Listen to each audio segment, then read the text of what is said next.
Heyo, May here. Welcome to episode 1 of many of this chaotic photography with friends podcast. What I think this future podcast will be is featuring a photographer friend or a hot photo hobbyist friend each episode, and we'll just go on tangents and talk about digital film, photography, and life in general. So please bear with me as this first episode will be kind of random and less organized as future ones. Maybe it will be the future setup, but I'm not sure. We'll see where this trajectory goes and how organically it will fly. And that's how I've been living my life so far, and look how much of a mess I am. I'm kidding. Life's great. Today, to make an inviting start, are 3 talented photo hobbyist friends, George Rangel, Noam Hacker, and Lily Donald. George has a knack for capturing portraits of people through a sophisticated yet comfortable lens. He likes to compose the liveliness of the streets in his city and across seas while traveling. George primarily shoots with film, but also takes out his digital once in a while. I met George through Instagram. We chatted a bit through the platform and I invited him to a Toronto Island walk. We became friends since then, and he started the Toronto Analog Friends community. Noam is a predominantly black and white film shooter who likes to capture heavy shadows and light upon inanimate objects and quirky street subjects, whether it be people or more objects. I met Noam through Instagram as well. He originally watched my videos on YouTube, and he offered to let me borrow his Kodak VR35 K12 for a point of view walk video, and we did a photo walk together. Since then, we've been doing many walks with the group. Lily is mainly a digital shooter, but started exploring film photography recently. She has an amazing eye on capturing architecture and colorful residential houses. Her sense of composition and use of angle positioning invokes emotions within structures by giving them a voice. I met Lily through Instagram again. We messaged back and forth, and I invited her to one of our walks. It has been such a pleasure to be her friend and hear her geek out on design. Please welcome these 3 lovely beings. Enjoy the random talks. Kodak, Fujifilm, Lomo, Ilford, Cosmo. My name is May. I've been shooting film for maybe 3 years now. Yeah, I started with like a disposable camera, and I printed them out, and I thought, oh, this is pretty cool, like the quality of it. And I just totally forgot about film. And then I started doing digital again. And then I got back into it maybe after a friend gifted me his Nikon Light Touch Zoom 130ED, because I saw his photos and he was showing me. It's like, oh, they look very cinematic. I was like, okay, looks really nice. And then he gifted me his camera. And I started shooting with it, and that's kind of the start of the film journey. And primarily I shoot more film now, more than digital. And yeah, and I started doing photo walks and met these cool guys who are with me right now. And we just grew into a big community, spread out to different venues, and it's great to see everyone progressing and doing their own thing. My name is George. I've been shooting film for pretty much the same time as you, 3 years ago. I was shooting digital and I had my Sony mirrorless. And it was easy to adapt vintage lenses, so I bought a camera because I wanted the lens, and I just thought, well, might as well shoot it. I already have the camera, and then I got hooked. Like the process is so much more enjoyable for me. Like the end result, I like it way better than digital. Like straight out of the camera, there is not that much to be done with it. So yeah, I just stuck with it, and now I run an analog community here in Toronto, and it's been growing, and I'm happy about how many people are getting together just to enjoy shooting analog photography. Yeah, so you want to plug that handle in there? Yeah, you can find us on Instagram, Toronto Analog Friends, and join the community. Yeah, it's growing and growing, and it's really great. All the people are super nice and welcoming, even if you're just starting film. It people are really friendly and open to sharing their knowledge. So definitely check it out. We're about to hit 1,000 followers, so maybe we will by the point that this podcast gets out. So, yay! Yay! Congrats! That's so great. Yeah, I found everyone in the group was like really approachable and just like knowledgeable and friendly. Everyone was offering to take pictures and portraits and give tips. So they were very cool. Yeah, it makes you feel very comfortable. Actually feels like a big community, like an actual community. Yeah, you don't have to pay anything. That's No, the thing. never. This is going to be free forever. Yeah. That's my promise. All right, nice. And Noah? Yeah, I'm Noam. I got into photography through my smartphone many years ago, and just for fun, trying to take weird reflections and light pictures and puddlegrams. Yeah, that was a big hashtag back in the early days of Instagram. But I didn't take it too seriously, and then when I graduated and I was going to travel, I got more of a serious digital camera and started getting into that, learning all the actual functions of a camera. But I was really only taking pictures when traveling, and so it normally sit on the shelf for most of the year. Then I got more into analog when COVID happened, and I needed a new hobby and a way to get outside. So once I got a camera, I was so fascinated by it, and I just wanted to learn all the features and go out to take pictures just for the fun of it. So I got very back into it and just explore my own city.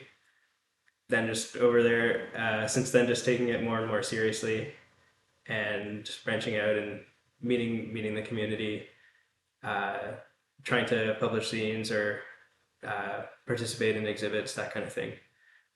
Just trying to see how much I can grow within it. Yeah, especially we are in Toronto right now. Such a big community of like film photographers that I had no idea existed when it first started.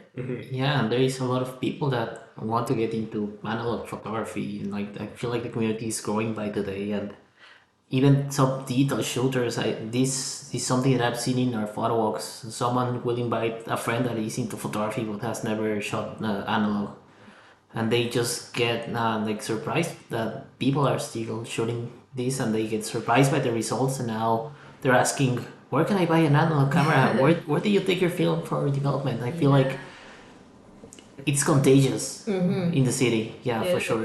Yeah, once you introduce it and they start like asking more questions, they get into it, and now they're like hooked. Like we converted them into the cult. Yeah, it's a cult. Don't be mistaken about it. It's a cult. It's a fun cult. Yeah, there is this new lab. Downtown Camera and Aiden are camera stores, but there is C41 Lab that is only a photo lab. They only develop, scan, and sell film. That's all that they do. And I'm amazed that I met the owner. He's like 23 years old. Oh, It is so amazing to see that. Yeah, there this collection of old school camera stores that have been there forever, and then there is this 23-year-old guy that just decided to put his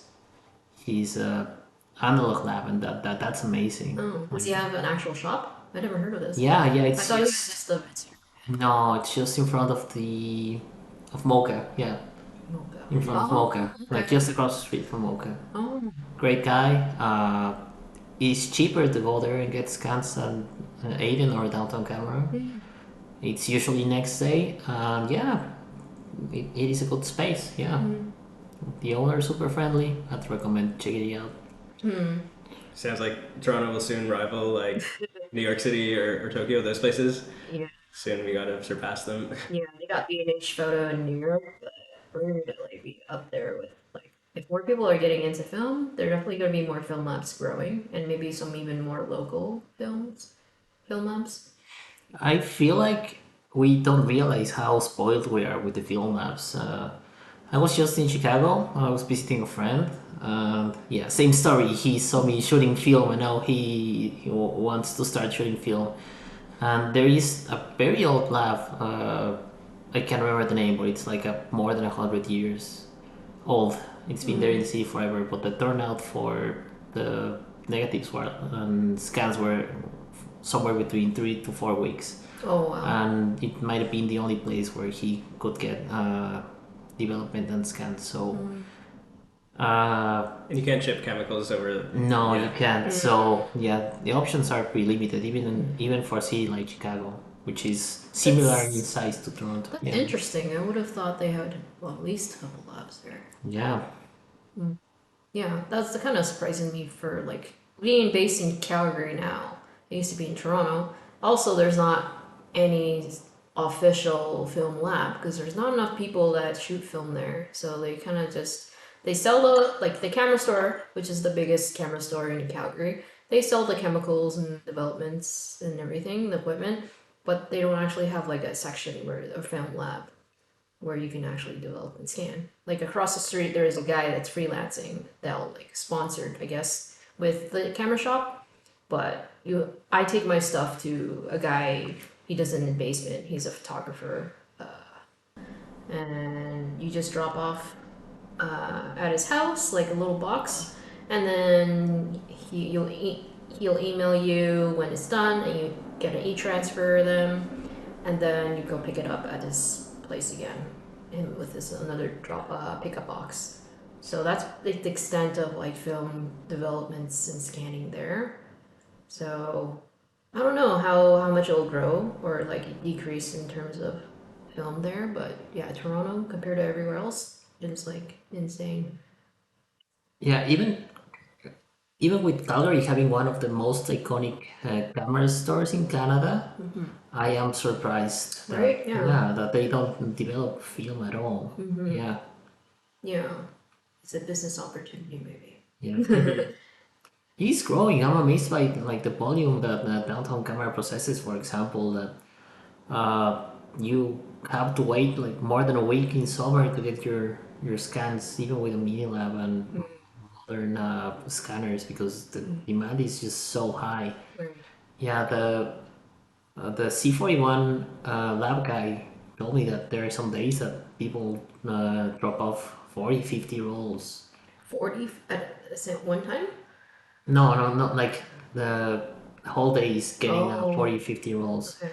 And that is one of the less popular labs in the city. I can't imagine like the amount of rolls that downtown camera might be getting like on the summer, like on the high season.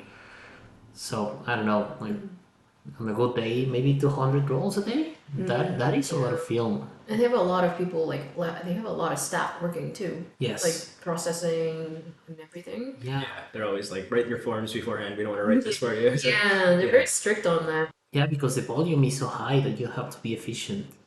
And that is great for the community. Yeah. I think they upgraded their system too a lot. Yes. Like a couple of years ago maybe. Now they have the little tablet. You can scroll through all the stocks and the examples instead of going through the books and binders. Yeah, we're talking about film labs. We also had a topic prepared, but we wanted to make it a little more natural. So we end up going right into film labs. Did we talk about our topic? that's very natural. So what do you have there, George? What camera do you have sitting on this table here? This is an Olympus MJU Zoom 17. It's a point and shoot. Because this is what I shot in the winter because it's electronic. And I don't trust all mechanical cameras. I've had cameras break in the cold before, so yeah, I'd suggest trying a point and shoot for the winter.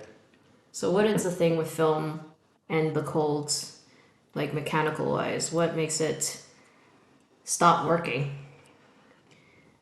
Well, for mechanical cameras, I think either the shutter freezes or the whatever is used for lubrication freezes too. So the camera is just frozen. There's no motion because when you try to shoot, it's just stuck because some component is frozen. That is not as common with electronic cameras because well, they have motors and they operate on batteries, so they're way more reliable in the cold. Right. I Yeah. remember like a lot of my Pentax SLRs, they would freeze. The shutter would freeze. Like I'll try to take a photo, and then I'll click the shutter button, and then I'll open, and then I'll be like black, and then it's frozen, and I can't take a photo until like it's warmed up again. Maybe I put it in my bag for a bit, and then it'll take the photo after Yeah. like how many hours. It's good. It's so small. Like you can keep that in your coat pocket, keep it warm. This is also a Toronto problem, but Yes. yeah, like I keep my camera in my pocket, which I normally keep my hands in. It stays warm, so only take it out to take a picture. Yeah. That tends to help a lot. You guys ever tried it with like a hand warmer or something? You think that would help? Or Yeah, that would probably help. Yeah, but I've never tried it. Mm. But it's just a pain in the ass to have to defrost your camera every time that you want to take a shot. So Yeah, it's I true. just get a cheap point and shoot. That's probably one of the best point and shoots too. Oh, I think one of the better ones are the one like this model, but with the prime lenses. This is a zoom, so it is decent. It is not fast at all. I think actually I have a Fuji GA645 Pro, and it's been doing pretty well with the winter. Actually. Yeah, Yeah. those are great for winter, and I'm amazed by how the battery just lasts forever. Hmm. I bought it like 6 months ago. I've been shooting it a lot, and I haven't changed the batteries ever since. Yeah, same. I got mine in January. It's December now, so I've only changed. I didn't even change it once yet, and yeah, it's still like full life. The battery. Yeah, I only got mine because I saw you shooting yours, Mm. and I thought, yeah, that looks like an amazing camera. I'm just gonna get one for myself, and Hmm. no regrets. It's a Yeah, great camera. it's such a good camera. Good for travel and so easy to use. And then you have like so many options you can do. Aperture priority, manual, or just full on like automatic. Yeah, I use it like that, just like a really large point and shoot. I It allows me to just focus on taking the shot and not like having to set all of the manual settings on a medium format camera, which is great. I love my Hasselblad, but that's my biggest complaint. If I want to take a quick picture, there's no way. Mm. It's impossible. Yeah. Well, you just gotta. You could like practice on things where, like for focusing. I've tried this before, where you kind of look at something around your room and try to guess the distance. Say like 2.5 meters away from me, and then just like try to set that on your camera and see how close you were. And the more you practice, like the better you'll get at judging this. It will make it a bit faster. Yeah, it's true. It's just kind of like practice. Practice makes close to perfect at least. Yeah, and then it doesn't have to be perfect because you got the focal depth. So yeah, Just guesstimate. Yeah, no, I guess it depends on the scene. For example, if you're gonna be taking landscapes, that's easy. You just put it on f8 and focus for infinity, and that's it. You just have to meter for the scene. But if you're trying to shoot people, that you need to make it faster. There, you need to. I feel like if you like stop down, meter, focus, and compose, if you're taking a portrait or something, or you want to take like a candid picture, straight photography, just it takes too long. The moment's gone. So Yeah. yeah, great for studio where you can just sit someone and have them wait for you to take the picture. Great for landscapes, but it's impossible to shoot like street or like candid portraits with it. Yeah. You can do it. Just you gotta be like have ninja light, like fast enough reflexes for it. Yeah, it takes time, definitely. Go ahead and talk about our actual topic. What was the topic again? We're going to discuss our 2023 photography resolutions. Right. So, who wants to start? okay, I can try to go first. Yeah. Um, I am, yeah, we talked about like more like goals and things you want to achieve in photography or artistic endeavors. Um, yeah, something I'm doing this year, starting in February, I'll be on the education committee of Gallery 44. So Gallery 44 is an artist-run center in Toronto. They have facilities and workshops and a gallery space, all run by artists. So they have a series of committees that kind of organize different things and run it. And I don't know too much yet because I haven't started, but yeah, I'll be on the education committee, and yeah, we're gonna be working on providing education to the community of Toronto on photography. And I think there's a few different ways of doing that, a few different groups that we want to reach out to, community outreach and different age groups, having opportunities for students to show their work in a gallery setting. And I think there's a way for them to get paired with mentors and take some workshops. Yeah, all just ways to give people a chance to explore a type of art they may not otherwise get to explore. That's one thing. Yeah, the other thing is working on a collaborative zine. This is with Jennifer Lee, who has joined us on some of our photo walks too.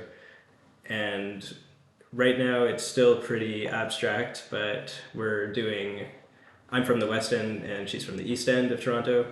We're kind of doing a bit of a comparison and pairing things together and drawing out certain themes. So that's the point we're at, where we've provided each other some images to respond to. Now we have to go out and shoot some responses. So how far along are you in this project now with her? We've kind of come up with like a structure of how we want to provide each other pictures, and I'll leave that a bit under the wraps for now, but we've provided each other about 20 pictures each, and now with each picture we kind of have to go to a physical location and respond in some way to each other's picture. Then we'll probably edit down and figure out what this is actually all about, not just two sides of the city, but maybe we can find some more similarities in our work. That sounds really unique. I've never heard of anything like that before in Toronto, so it's great to see more of the neighborhood too. Mm-hmm. Yeah, we're both the type of people that love exploring our neighborhood and finding small details. And so we've already found a lot of similarities in our previous work, and so now we want to try doing some new things too. Cool. Is this going to be like a paid zine, pay what you want, or are you just going to give it out? Yeah, we haven't thought about that yet, but I like the idea of pay what you want or pre-orders. Like for my previous zines, I just wanted to break even, since I'm not relying on it for income. So just as something for fun. Yeah, that's fair. I think like for zines in particular, it's like a good leeway into like what people might want to see or like, are attracted to in terms of like bodies of work. So it's like almost a good test and before you go even come out with like a photo book or something. Yeah, it's a more casual type of topic. Yeah, less committed. Yeah, well, we still want to make it. It's both of our third zines. Like we self-published 2 zines separately, and so we want to make it like ambitious and nice, but still very accessible. Cool. Yeah. So look out for those zines with Jennifer. Mm-hmm. George, your turn. Okay, yeah, for me, it's a little bit more complicated because it's a mix of personal goals and community goals. I guess one of the biggest community goals that I have for the next year is trying to put an exhibit with work from all of the past photo walks, like a retrospective from the year with pictures from the community. And yeah, I'm on that. I'm trying to find a place.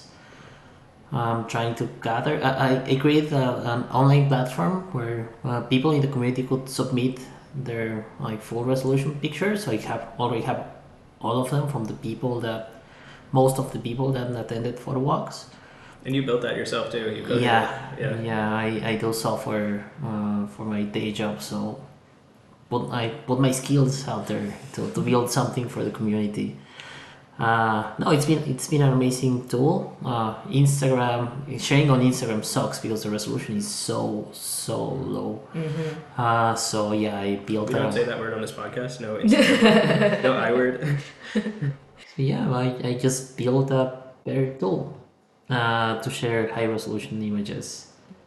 And yeah, so the goal is just to find a place, find the time, and just put the pictures out there. Yeah, like I feel like a little bit like Noam, there is no like intention of making money out of this. Just maybe everyone will pitch in to rent the place, host it for a limited amount of time, and just yeah, actual show our work to whoever doesn't know what the community is and want to come and check out like what comes out of one of the photo walks. So that would be my goal number one. And on a more personal goal, I definitely want to publish a scene. I have a couple of friends that have done just like Gnome.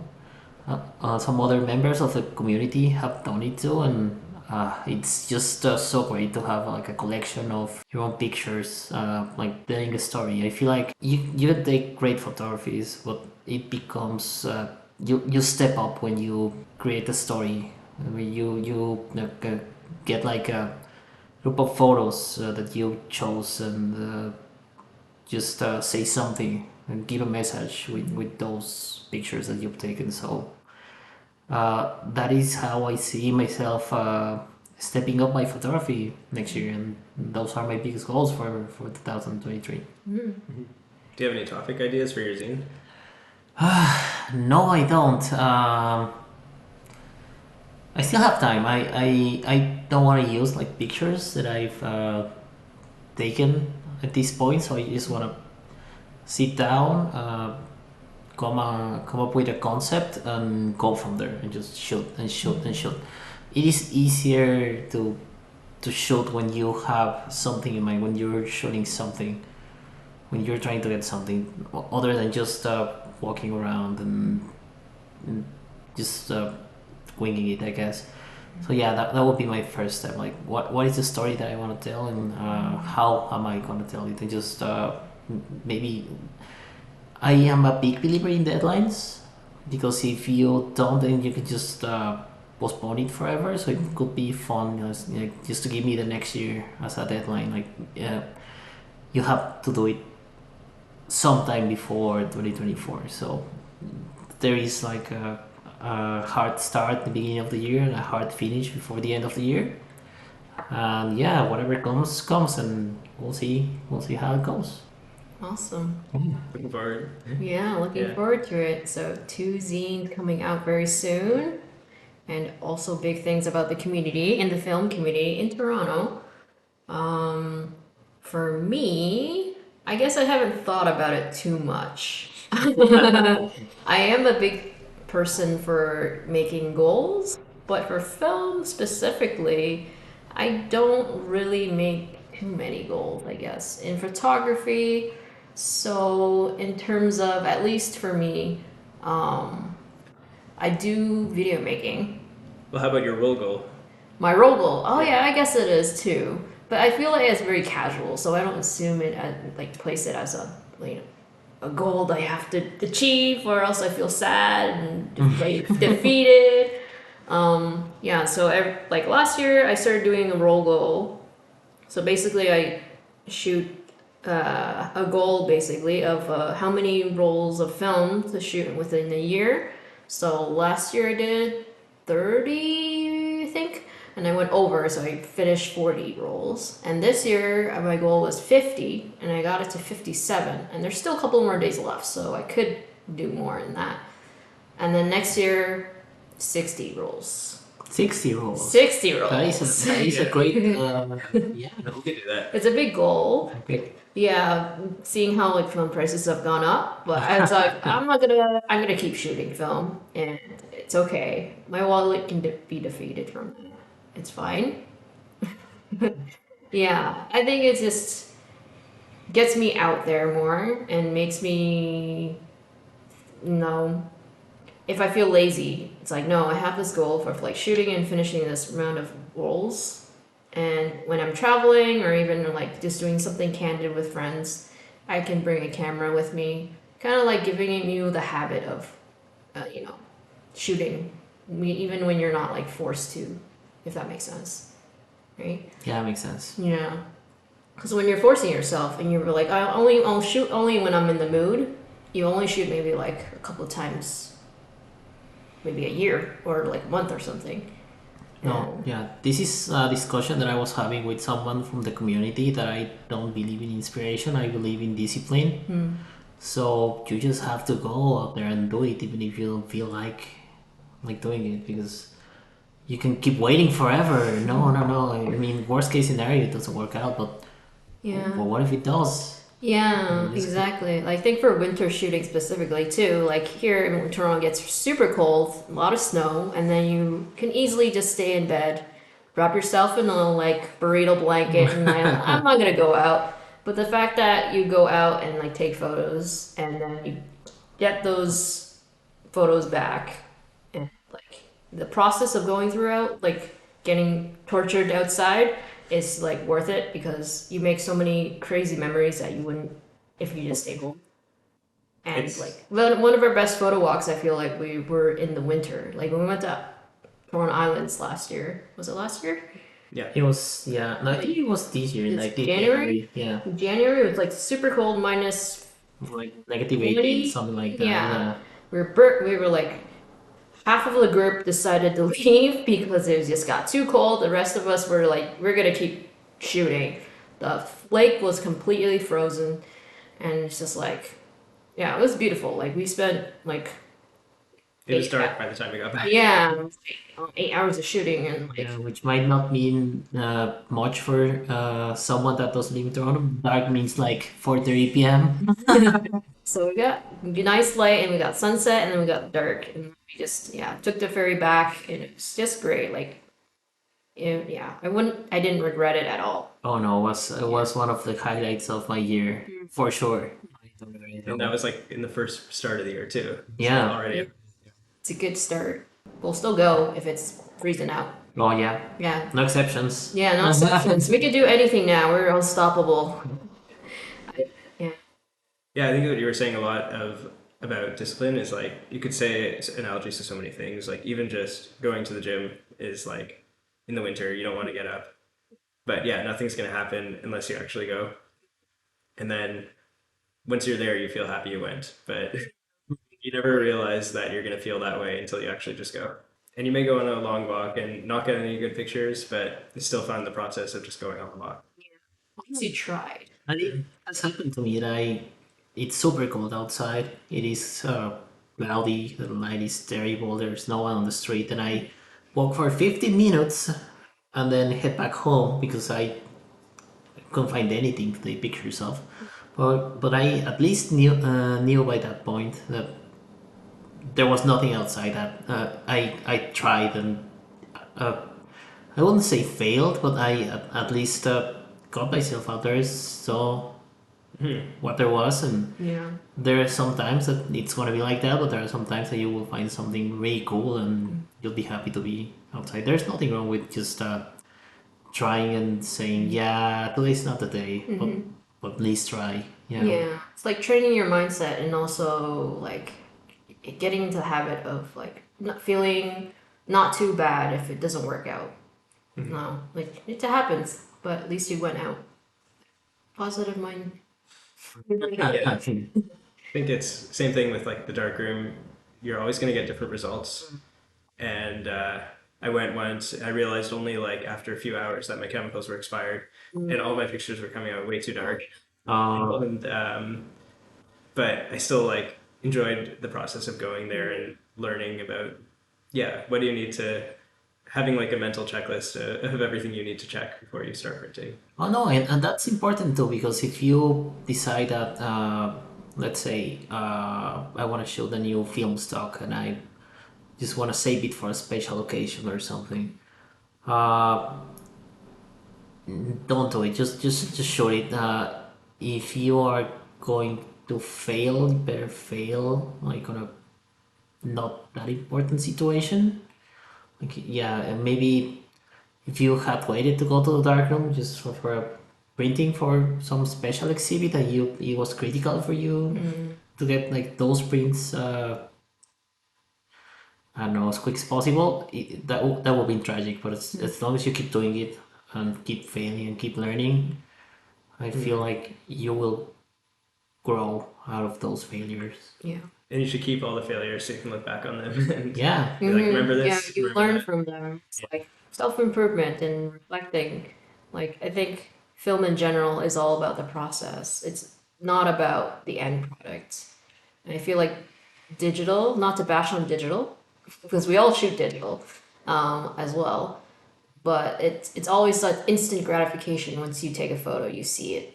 It's almost like you want to take the photo for that result. There's not much as of a process as film because there's developing, there's scanning, there's scouting the places, there's like considering all the settings, and just so many rabbit holes to like fall and fail, but we still do it.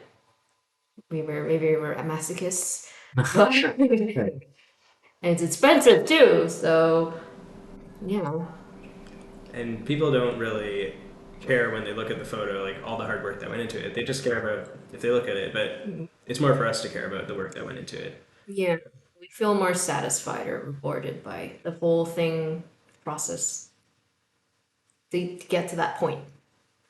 Oh no, I agree. I feel like I don't share a lot of my pictures, not because I don't think they're good enough, but because I do it mostly for myself. I'm happy that I do the picture. I feel satisfied of what I achieved. That like I don't need external validation. Yeah, it is all about getting there. This is so wholesome. Oh, insert sound effect. Yeah, yeah. So I guess that is a goal. Thank you, Noam. Another goal, I guess, is I do YouTube. Well, I'm trying to do YouTube. And I make videos, point of view, and walking around the city with different film cameras each time and different film stocks. So I've only done a couple this year, and I want to make a goal of doing at least 20 videos next year. Oh wow, that's a lot. And it doesn't have to be the point of view ones. It could be, I was thinking of doing more like developing processes too. So showing caffeinol process, also the cocoa nibs. I want to try beer as well, see the effects and just share it with people. Maybe some people can get some inspiration or like try out more environmentally friendly ways of developing film because if we're using chemicals, like face it, like film can be pretty bad for the environment. But at least we can try to make it a little bit better by looking for household items that we can easily pour into the sink without damaging the environment, or lessen at least a little bit. So we can still enjoy our, film process and shooting, and feel a little bit less guilty about it, I guess. Yeah, whenever I see people worried because they like feel like they need to be like really strict with how the chemical process of developing is, I just remind them that some people are developing with beer and coffee. So yeah, don't sweat it. There is room for mistake, and Yeah. that's one of the great things about film. Yeah, film soup is a thing where you just put a bunch of stuff together and just, who knows, it's very experimental. Anything acidic that you can find basically can make or develop film. Like science is crazy. I guess get more into developing. That would leeway into it. Like just more exploring different ways of developing and how it affects the look of the photos. So like I want to try beer. I want to try. You can do Swiss chard or basil. Oh wow, Sounds Yeah, tasty. I didn't know. yeah. As long as you have vitamin C, it works. And washing soda, that's like the kind of combination usually, and you just mix it with something more acidic. to help the process.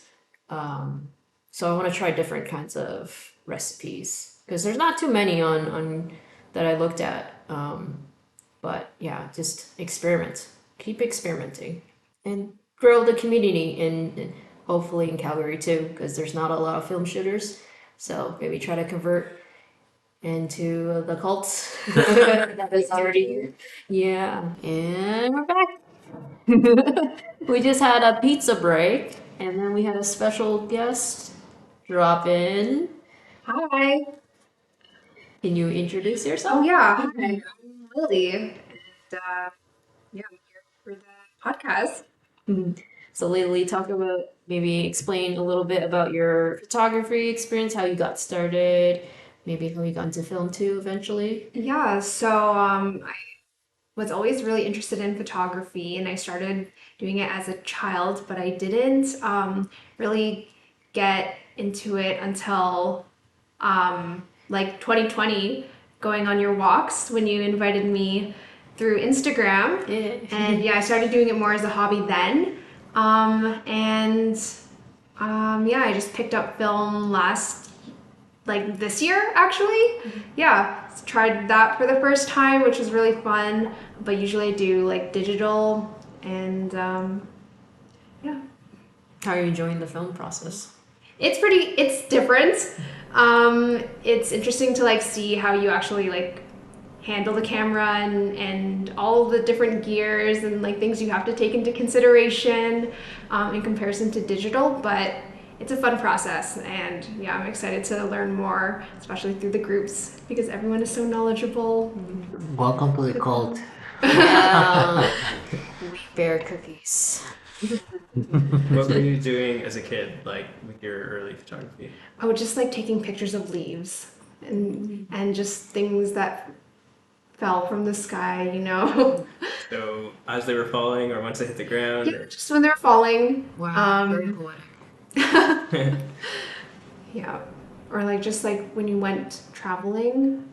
But yeah, mainly now I'm doing it more because of you guys. Just getting out, shooting more. Yeah. Like we said before, it's like very contagious. You know, once someone gets into it, it's got a snowball effect.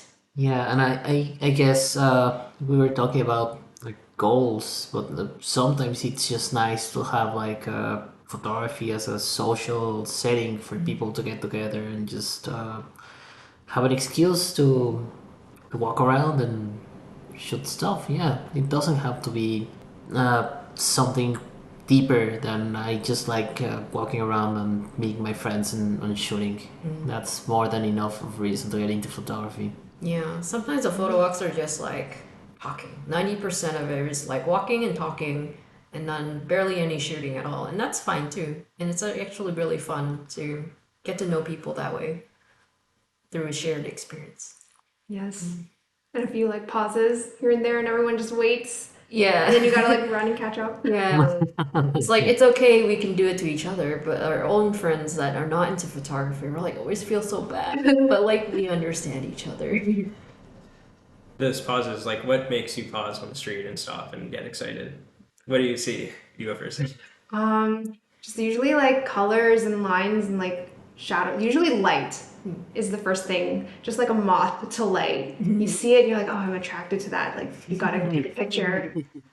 Yeah, same here. So I see lights and like shadow work, or just like even if it's just hitting something like a empty chair, it's just like so poetic.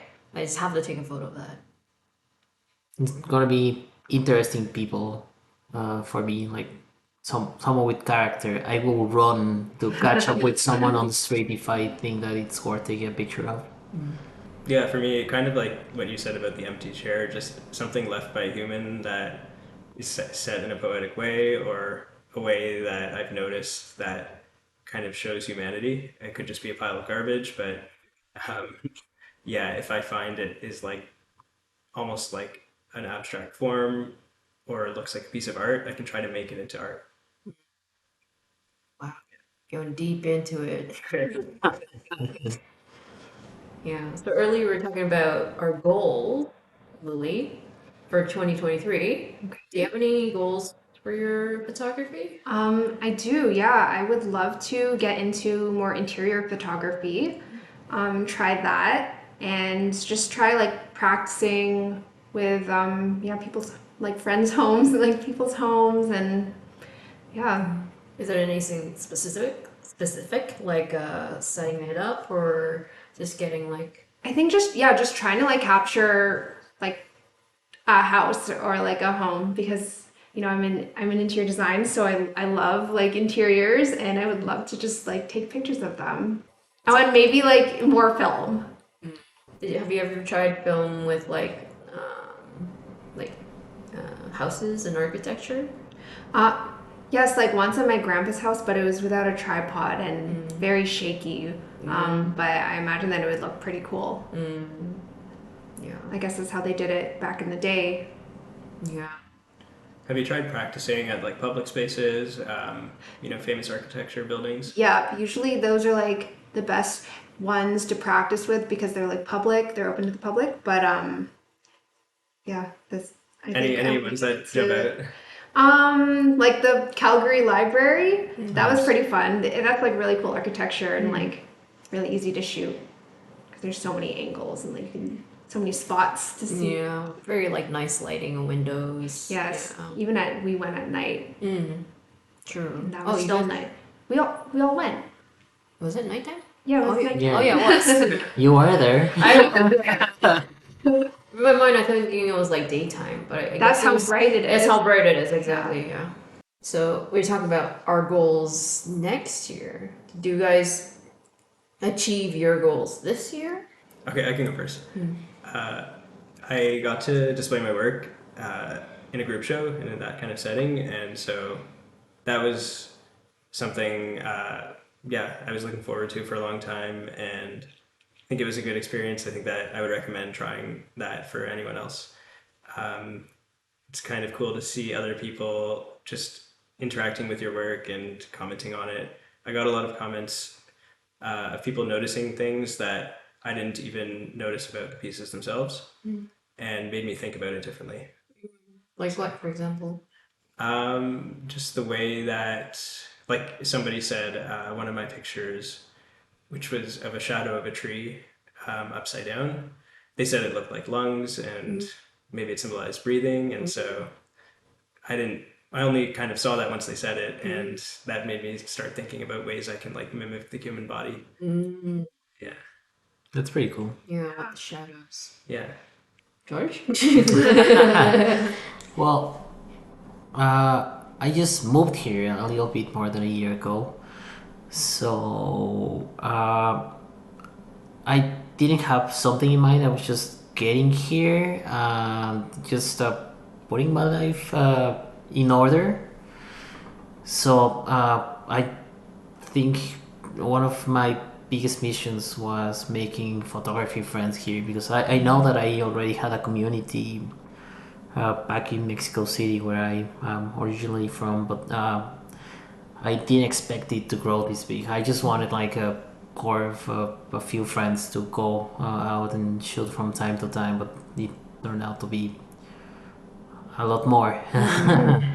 So yeah, I guess I could say I accomplished my goals. It's just coming from the pandemic, where I wasn't like really shooting at all, to having a core community and just going out and getting myself out there. Yeah, that was a goal, and I'd say I accomplished that. Nice. Congrats. Yeah. It's such a big accomplishment to see it too. Yeah, and to see it constantly growing. Huge expansion, people like having a good time and connecting. Like that's the biggest part of communities, like connecting people, and like they can make their own connections within the community. Yeah, and I people listening might not know this, but I'm taking a small group of the community to Mexico City, and I'm arranging that my old community back in Mexico City meets with my new community in Canada. So it's gonna be really exciting for my all the new photography friends to meet each other and see what comes out of that. So yeah, gonna be a lot of fun. That'll be fun. Yeah. Yeah, can't wait to see those photos and it's in the stories. Yeah. Yes. When worlds collide. Yeah. For me, I guess I also wanted to do more of a community thing, so go on more photo walks and organize more of those. So I did do more of that with my group. Shout out to the randos.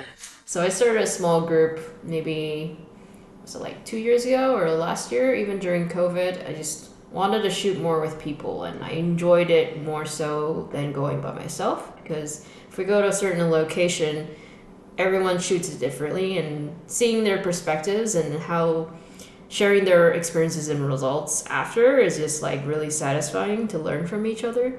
And like we said before, it's like a very social thing.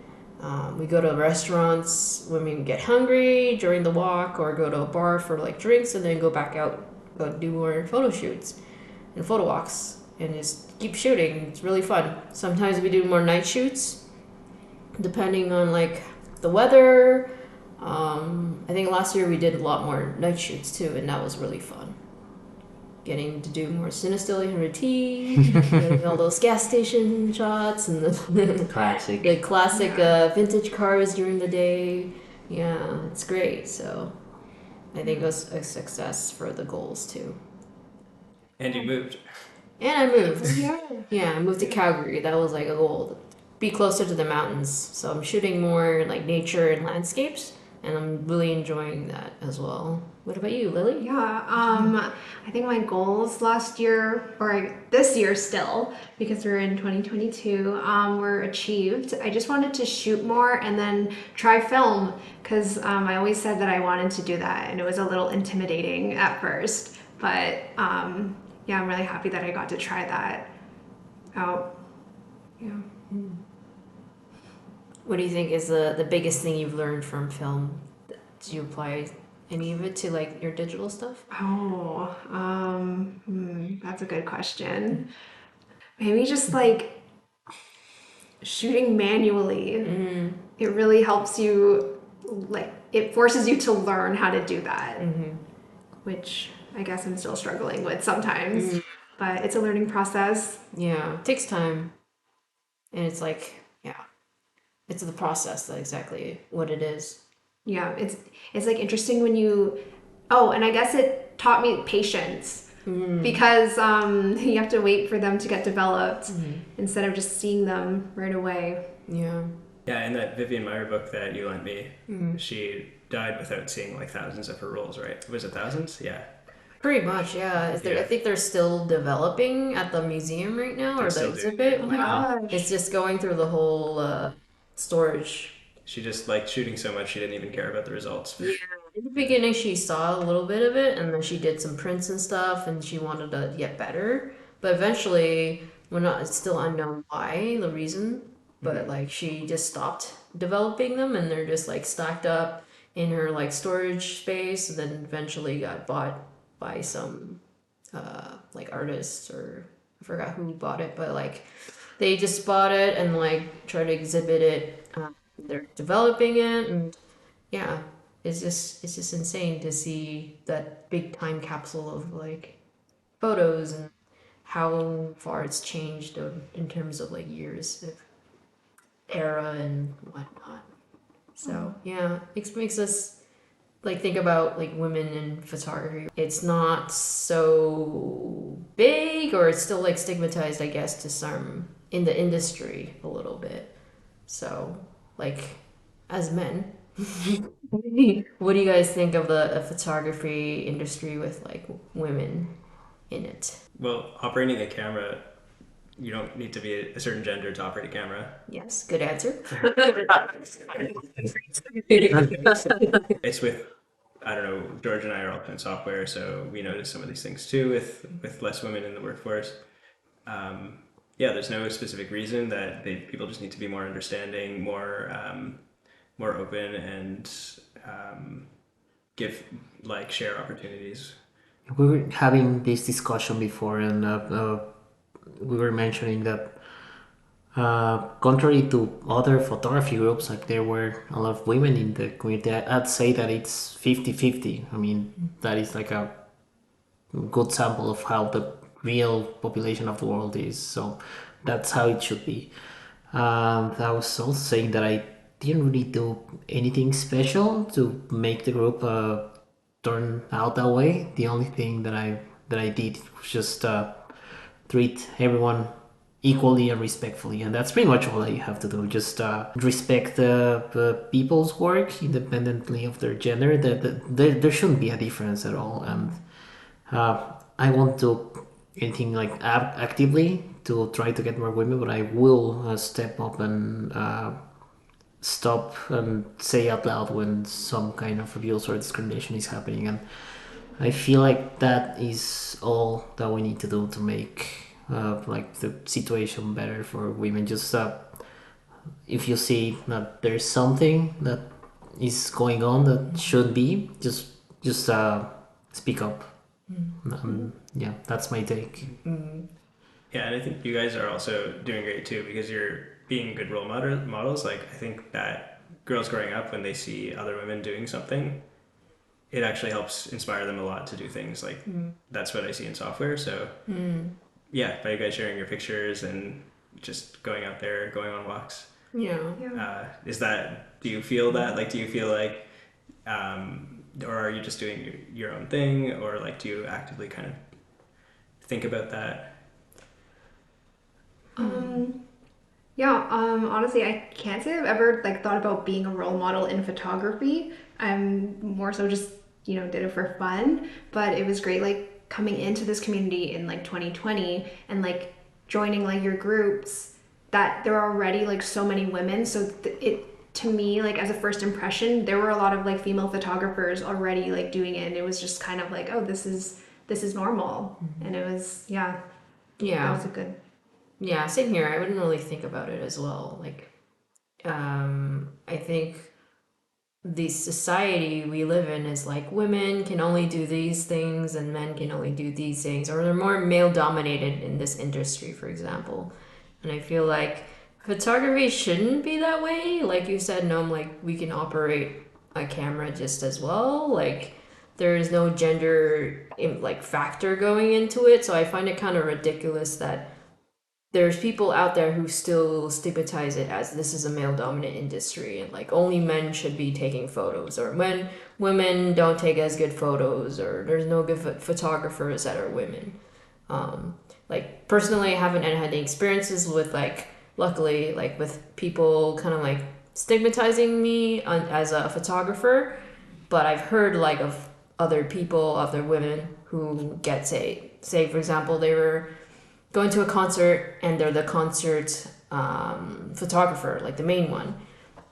But then other photographers who are men would be like commenting, oh, did you get any like VIP access from the lead singer, or did you sleep with them? Like those kind of comments are just like, just uncalled for, and like, it just doesn't make sense to me. But yeah, like it is nice to see women and men coexist in like the photo walks, and like it is inspiring to see more women in it, because we deserve to be part of it too.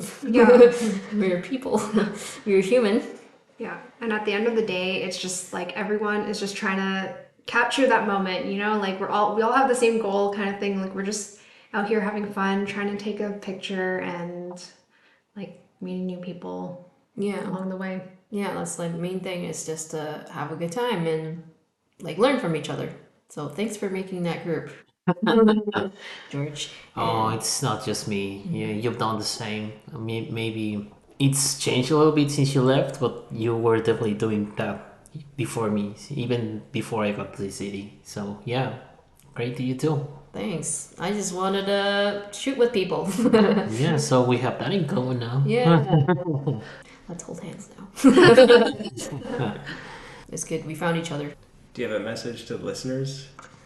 Yeah, maybe we should wrap it up now. Yeah, so we're wrapping up this podcast, and we want to do some closing remarks. Anything you want to say before we leave these beautiful people, hopefully this one person who's listening? Yeah, I would just like to thank the after school program from my elementary school, who helped me get into photography by like developing an interest for it. And if you're interested in getting into photography and you're a little scared to, just go out and shoot like anything and just practice and have fun with it. Cool. Nothing in particular. I guess thank you to my parents for getting me my first camera. Thank you to the guy who sold me my first film camera. Yeah. Check out May's videos and also review her podcast. Thank you. Well, I just want to thank the amazing Toronto film community. I don't think most of them realize how good we have it here and how passionate everyone is. And especially to May for inviting me into that first photo walk, and snowballing into everything that has happened over the last year.